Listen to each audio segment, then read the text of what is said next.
Welcome to our 5 on 5. Please be joined today by Eric Dittmer. He is a Professor Emeritus for SOU Geology. Good to see you again, sir. Thanks for coming.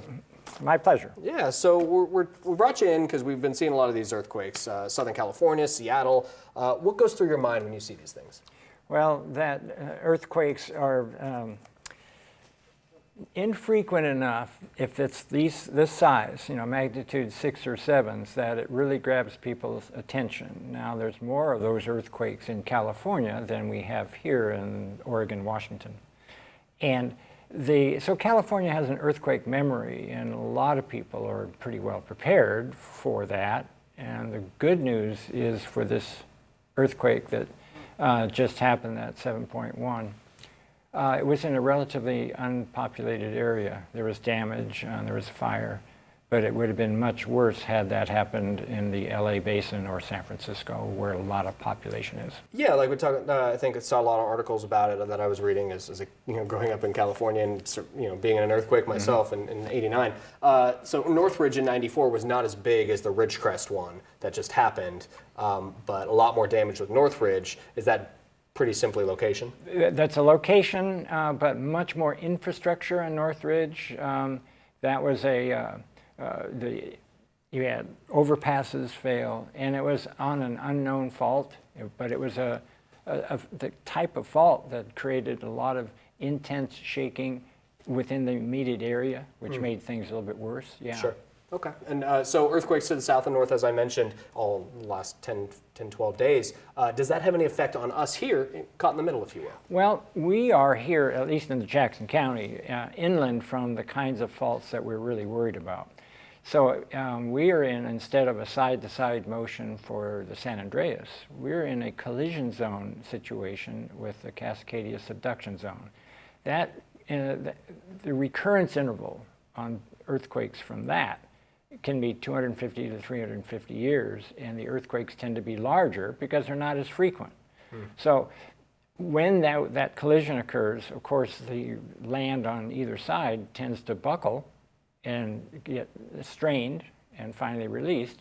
So the recent earthquake in Seattle and the 1993 Klamath Falls, these are kind of crustal earthquakes that are an indirect result of the Cascadia Subduction Zone. Okay, well, definitely want to get into more of the Cascadia Subduction Zone and why experts like you say we're due for that here. Yeah. But first, we're going to take a quick commercial break. Stay with us.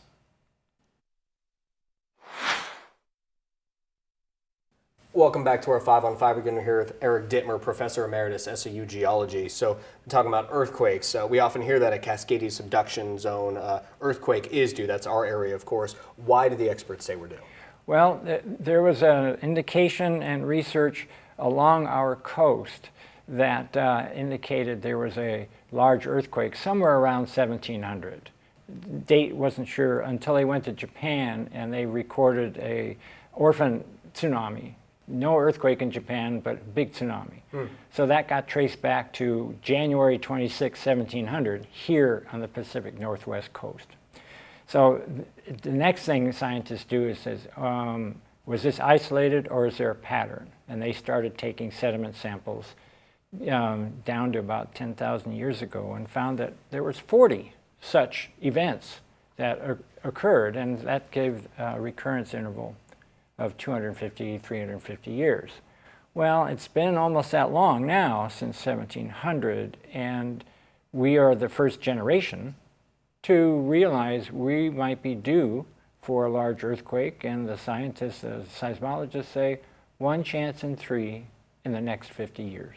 Okay, 1 in 33% chance in the next 50 years. So it's not imminent, but it's something. We'll talk about prep in a minute. Okay. How long could that shaking take place? Well, the Loma Prieta event on the San Andreas, which many people remember in 1989, they think it's upwards of a minute, and actually it was 15 seconds. It felt longer. And it's pretty incredible. Because our Cascadia Subduction Zone is so long, it's almost 600 to 700 miles long, the potential for shaking as it unzips is 3, 4, 5 minutes. So we're not, when I say magnitude 8 or 9 from that, the shaking here would be less because we're about 100 miles from it. But still, having shaking that long is of real concern. Yeah, definitely. All right, so it's obviously important to talk about preparation. I think we hear a gallon of water per day per person. Right, right. What else can people do to prepare for this possibility? Well, small bills, having some cash along. There won't be any electricity, so you're looking at not being able to go to the bank or the post office or Fred Meyer. And so having some things at home.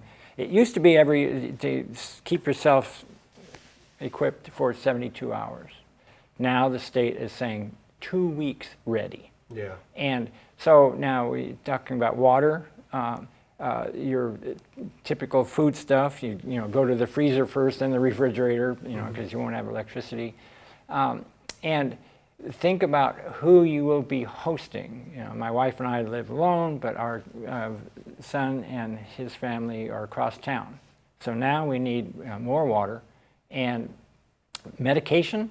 If anybody needs to take pills every day, do your best to convince your pharmacist or doctor to allow that prescription to have you get ahead.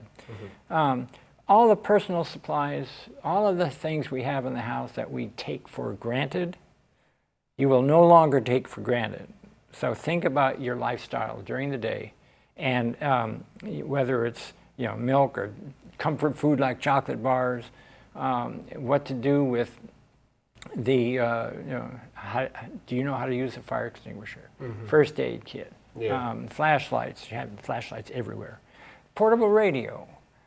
These kinds of earthquake kits are available, or you can certainly build them yourself. It's not overwhelming if you do it a few things at a time, a couple of extra cans of food at a time. Yeah. And it's doable.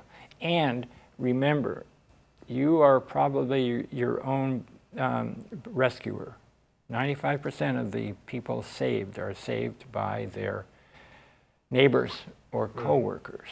So, keep your first aid, Red Cross, CPR card current, and we don't have enough first responders to... They can't save everybody. That's right. So that will be a challenge, and you can go on many websites, a Red Cross website, U.S. Geological Survey, and Oregon Department of Emergency Management. Yeah. And lists of material are there. Okay. Well, unfortunately, we are running out of time. There's a lot to cover, and certainly a lot that people can do to prep. Good to see you. Thank you so much. Appreciate it. My pleasure. My pleasure. Stay with us. We'll be right back.